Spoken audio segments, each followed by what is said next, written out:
The curious case of a young woman whose body was found stuffed in a suitcase and thrown near the Chandapur railway bridge in the outskirts of Bengaluru has finally been cracked. It was on the 21st of May that locals there found a suitcase. They found it unusually heavy, they found it bulky. They thought there was something wrong. They informed the police immediately, who came there. When they tried to open the suitcase, they realized that it was a human body inside. It was the body of a young girl. The police at that point in time didn't know who the girl was. The locals there couldn't identify her. Immediately a case was registered. The body was sent for a post-mortem and investigations got underway. There were various forms of investigation in this particular case. Usually there's a protocol and SOPs that the police follow here. They've done all of this. First, of course, there is a protocol to look into all other cases of missing persons that have been reported in the state of Karnataka. They've done that to identify if there is a girl who's missing, if her facial features match that of the deceased here.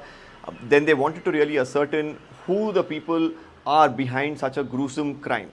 Whether they are people within the state of Karnataka, whether they are outside, particularly considering the fact that the suitcase was found by a railway bridge. They suspected that it could be thrown off a moving train. So they, of course, had their investigations going in all different angles.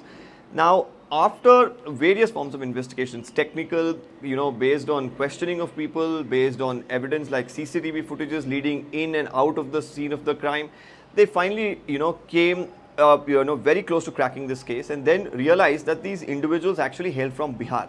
What I'm learning now from my police sources is that 7 people who've been taken into custody, including Ashik Kumar, who is one of the main accused in this particular case, Mukesh, Rajaram Mohan, they're all natives of Nawada district in Bihar. And I'm also now told that the victim, who's a minor, also hails from the same village. Now, this accused is a married individual, had 2 children also, is what I'm learning. The police are questioning all of them. Why they are doing so is because they feel there are multiple layers to why this crime was committed. So they want to get to the bottom of it to ascertain what exactly happened, what led to them killing this girl, and not just that, bringing the body all the way to Bengaluru, disposing it off by a railway bridge.